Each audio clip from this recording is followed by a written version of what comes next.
Masu saurare, har yanzu dai muna nan cikin shirinmu mai suna kisan kanki, da muke karanto muku littafin mu mai suna alƙawari kashi na 1, wanda fasihin marubuci MIM ya wallafa shi.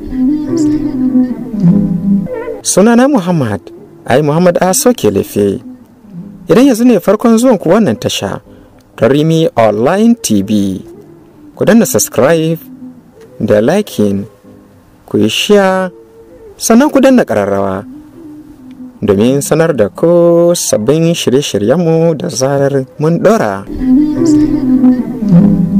Idan ba ku manta ba, mun kwana ne a daidai lokacin da Gadiba take amsa wayar mutuniyarta, kuma babbar ƙawa wadda ta yi amanna da ita, wato Muhsina, a lokacin da ta yi ƙoƙarin miƙewa domin sanya sidin da ya sayyadi ya turo mata.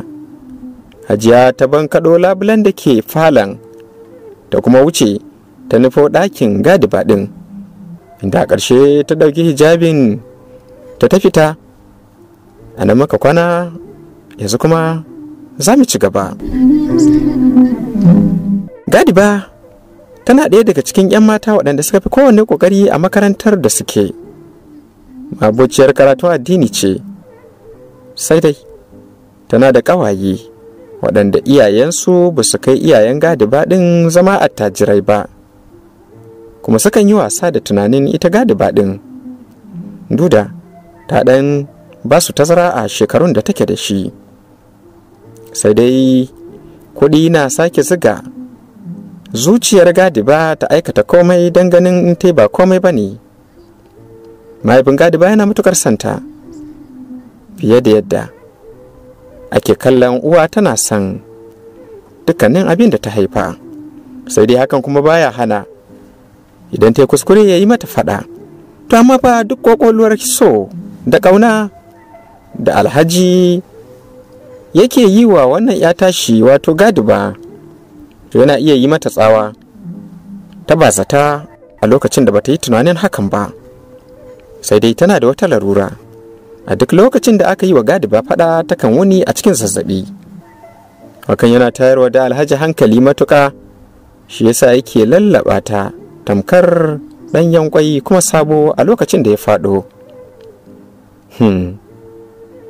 Muhsina ba ta da kyau kwata-kwata, na kyau na jiki da kuma na zuciya, sai dai ta iya salo-salo na jan hankalin dukkanin wani namiji ɗan bariki. Tana da kalamai a bakinta, kuma rashin kyanta bai sa tana ji a jikinta ita cewa mummuna ba ce. Tana ɗaukar kanta a matsayin cikakkiyar mace, sakamakon wasu abubuwa 3 da mata suke tinƙaho da shi. Na farko shine tana tinƙaho da gabanta, wato ƙirjinta. A duk lokacin da ta ga maza takan yi tutiya da shi. Mafi yawan 'yan mata masu tarbiyya, ko da tahowa suka ga maza, wadda Allah ya albarkaci ƙirjinta, takan sanya hannunta a cikin hijabi ta sake ɗaga hijabinta, saboda kada iska ta dawo da hijabin nata ta ji kunyar cewa ana ganin ta kai matsayin budurwa. Amma ina, Muhsina da shi take yakar maza. Baya da haka, Muhsina tana da wani salo da take yakar samarin da duk suka yi arangama da ita wajen yin murmushi. Muhsina haƙwaranta a cike suke, amma sai da ta je ta biya kuɗi aka yanka mata wushirya. Sakamakon labari ya gama al'umma da yawa cewa mai wushirya tana da wani sirri na daban. Ta ji ciwo da takaicin cewa dimple ɗinta a ɓangare ɗaya yake, ɗaya ɓangaren baya fitowa ko da ta yi murmushi. Tabbas Muhsina na ɗaya daga cikin 'yan mata waɗanda suke da haɗarin gaske ga dukkanin ɗa namijin da ya yi mu'amala da su. Ba ta gane karatu, amma tana da tsantsar musu. Ba ta kuma ɗaukar shawara, amma tana so ta ba da shawara. Ba ta iya komawa gida har sai iyayenta sun yi bacci, mahaifinta yana matuƙar jin tsoronta, musamman tunda ta taɓa kunyata shi a gaban al'umma da yawa bayan an sanya bikinta an zo taron ɗaurin aure. Da keto cikin maza tana faɗin, ni nake wa kaina sutura, na ciyar da kaina da mahaifiyata, saboda haka baka da ikon ka zaɓa min miji. Ya yi kuka matuƙa tun daga wannan ranar yake shayin 'yar tasa. Sai kuma ta zama babbar ƙawa wajen Gadiba, saboda tsantsar kwaɗayi da san abin duniya. Za ta iya yi wa Gadiba komai ba tare da ta hangi matsayi da martaba irin ta 'ya mace ba. Gadiba a makarantarsu 'yan mata suna jin tsoronta da shakka, musamman irin ganin motar da ake kawo ta. Direban da ya kawo ta haka zai zauna a cikin motar har sai an tashi, tun daga karfe 9 na safe zuwa karfe 4 na yamma, sannan zai fito su tafi. Direban har fargaba yake ya fita sallah saboda kada ta dawo mota bata gan shi ba. Da yawa yakan tara sallolin azahar, la'asar har magariba, saboda tsantsar yadda ya tsinci kanshi a yanayi na babu. Ga haya da yake fama da ita, gashi a cikin 'ya'yan shi guda biyu suna da sikila, gashi shi kanshi ba shi da cikakkiyar lafiya, ga matar shi tana da juna biyu, sannan kuma duk haihuwa sai an yi mata aiki. Wannan yasa yake haƙuri da halayyar Gadiba. Rayuwa kenan. Idan muka koma ɓangaren ya sayyadi mutum ne mai tawari'u, abin duniya bai dame shi ba, kuma ya yarda da cewa soyayyar Gadiba a wurin shi kaddarar shi ce a haka. Yana addu'a Allah ya bashi mace ta gari, amma ko da yaushe kwanta bacci babu wanda yake gani sai Gadiba. Yana santa, amma yana fargaba yadda martani zai dawo bayan tura zungureriyar wasiƙa, wadda a ƙarshenta ya rubuta haza wasalam, kalmar da take nuna a huta lafiya a fassarar wadda bai san larabci cikakke ba, amma shi yana rubutawa ne ba don bai sani ba, domin mafi akasari idan ka zo ga gari kaga kowa da bindi to kai ma ka nemi tsumma ka ɗaura. Muhsina ta san lungu da saƙo na malaman tsubbu da bokaye, kuma Muhsina tana iya bakin ƙoƙarinta don ganin ta nemi kayayyakin ƙara wa 'ya mace ni'ima. Ba za a ce Muhsina kai tsaye fasika ba ce, amma Muhsina tana iya shiga ɗaki ta rufe tsawon awa 4 ita da namiji kawai. Ko hakan me ke nufi? To, bayan Gadiba ta koma gida, babu abin da ta fara nema sai faifan sidin da ya sayyadi ya aiko mata da shi. Amma sama da ƙasa ta nemi wannan faifan sidi ta rasa. Hankalinta ya yi matukar tashi ya dugunzuma, ƙirjinta ya ɗauki zafi, sannan kuma idanta ya ciko da ƙwalla. A lokacin da ta fito tana tambayar momi, wai ba a ga faifan sidin da na ajiye ba? To waye zai shigo ɗakina? Hajiya ta kalle ta yi dariya. Haba Gadiba, waye kuma zai ɗauki miki faifan CD? Me za a yi da shi? Wa ma ke shiga ɗakinki in ban da 'yar aiki? Ita ma kuma tunda kika ce ba kya so, na yi imanin ba ta shiga ɗakinki. Ki kwantar da hankalinki, in dai faifan CD ne, ko da mota guda kika ce mahaifinki zai iya sai miki. Momi, ba za ki gane ba, wannan faifan sidin kwaya ɗaya daidai yake da wannan faifan sidin guda ɗaya daidai yake da miliyan 10 a gurina. Oh momi, faifan sidin ma ya wuce miliyan 10, domin so nake na kunna na ji abin da aka turo min a ciki. Ha, Gadiba, ban gane ba, kina nufin kin fara soyayya ne? Murmushi ta yi kawai ta shige ɗaki ta kuma rufe ƙofa. Hajiya Ramma nan take ta ɗauki wayarta ta kuma kira Alhaji Maru cikin farin ciki. Duk abin da yake idan ya ga kiran Hajiya Ramma katsewa yake, ya daga wayarta, amma wani lokaci sai bai daga wayar ba. Ta sake kira, wayar ta ringi, amma duk amsa kuwar da ke afkuwa a wannan lokacin Alhaji bai yi fikin ba, wato bai daga ba. Hajiya Ramma hankalinta ya tashi domin bata taɓa samun irin wannan ranar ba. Bata iya text ba, domin ita bata taɓa shiga aji ba, kuma bata yi karatun boko ba ko da na yaƙi da jahilci. Amma duk da haka Alhaji yana ƙaunarta saboda wasu dalilai ƙwaya 3. Ya yarda da cewa Hajiya Ramma mace ce cikakkiya, ba ta ɗauke da ciwon sanyi, ta iya salo-salo na kasancewa a gado tare da miji, sannan muryarta tana da sanyi a lokacin da hankalinsa ya tashi. Ba wani abu ne ya sa Hajiya take da murya mai sanyi ba. A wata rana sun shirya wata liyafa, sai wani shahararren malami ya miƙe yake karanto soyayyar da ta afku tsakanin Nana Khadija da shugaba Annabi Rahama lokacin da aka yi mishi wahayi. Hankalinsa ya tashi. Nana Khadija take cewa ka kwantar da hankalinka, Allah yana tare da kai kuma ba zai cutar da kai ba. Kalamai masu sanyi da ratsa zuciya Nana Khadija ta yi wa shugaba a lokacin da hankalinsa ya tashi. To tun daga wannan liyafa ta rike wannan abin take yi wa mijinta. Hakan yasa take juya shi yadda ta ga dama.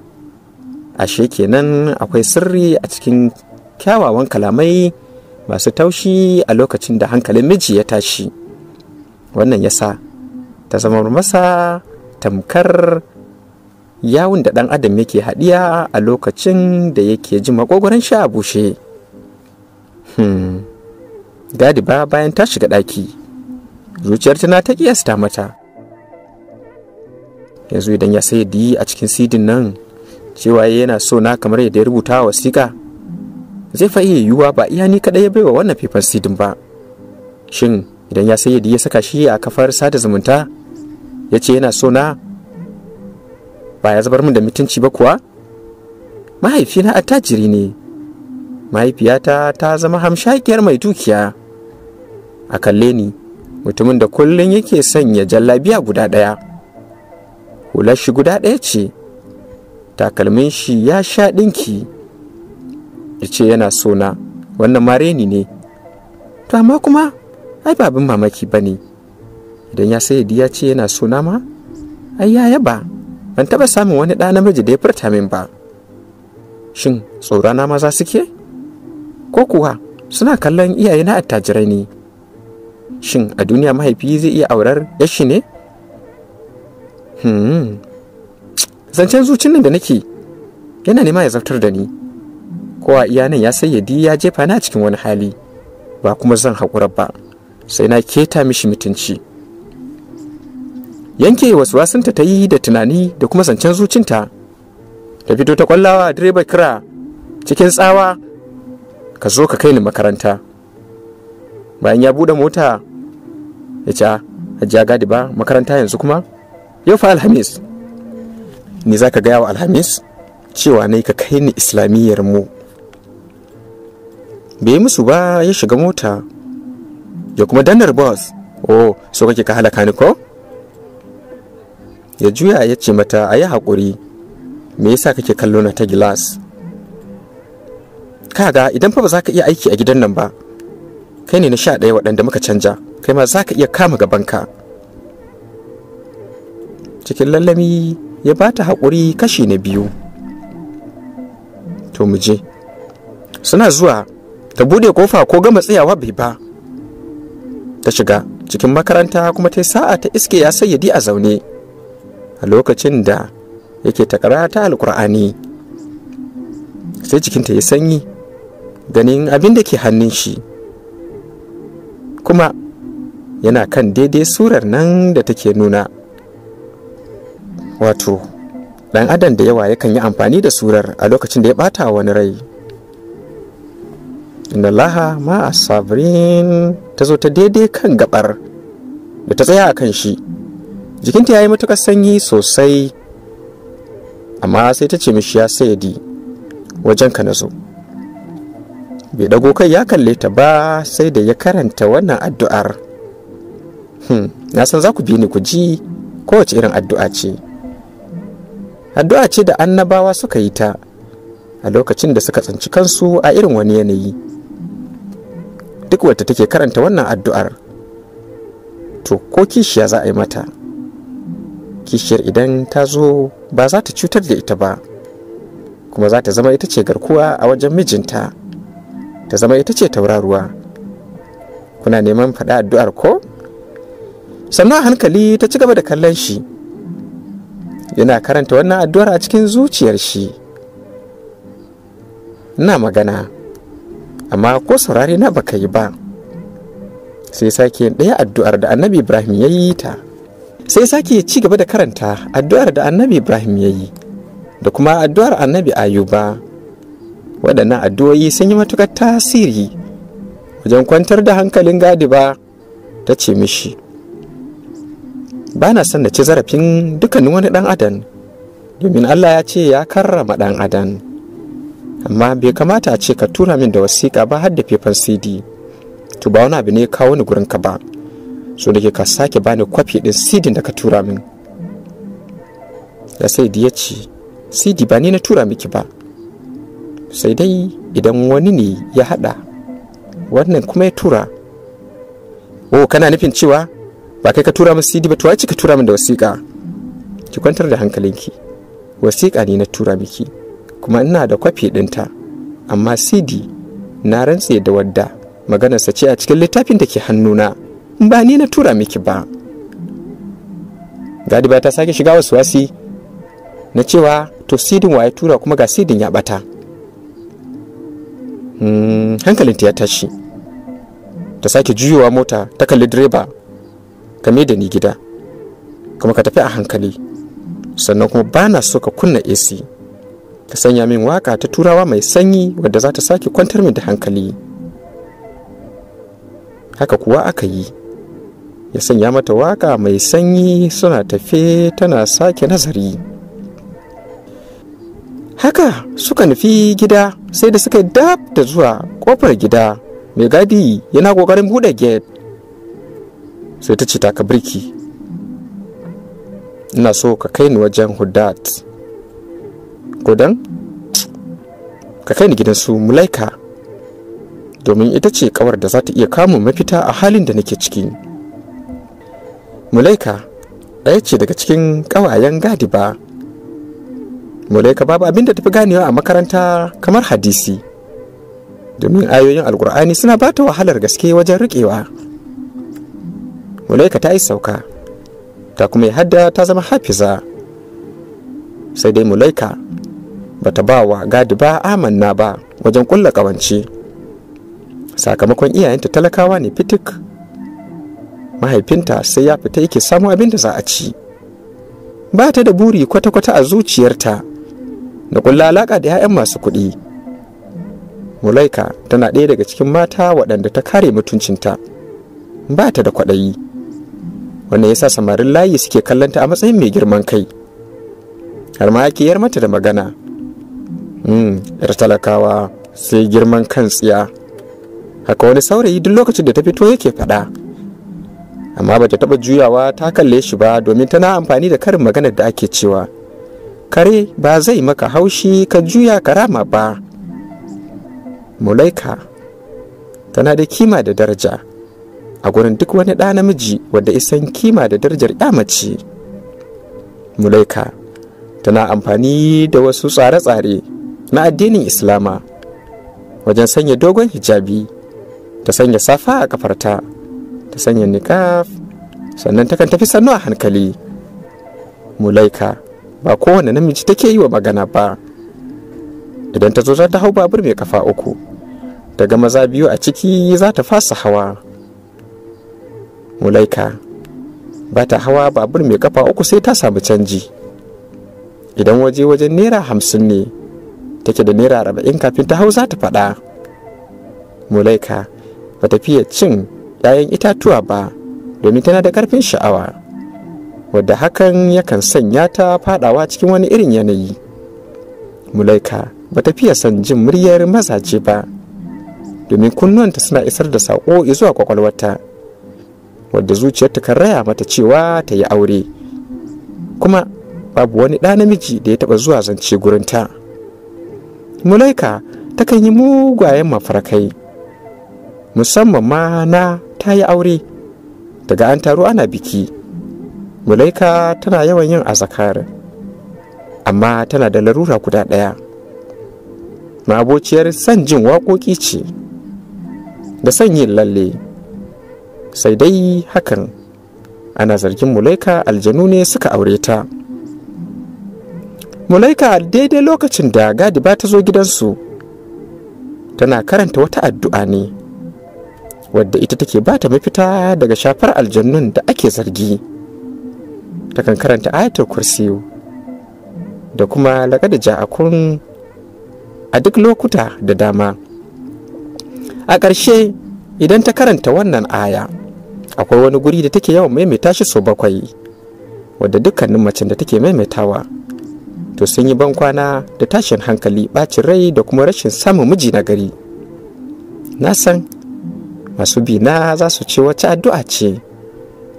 A shafi na 2 cikin wannan littafi addu'ar take tana da tasirin gaske. Ashe kenan dukkanin wata falala da wani sirri da mace za ta samu damammaki suna cikin addinin Islama.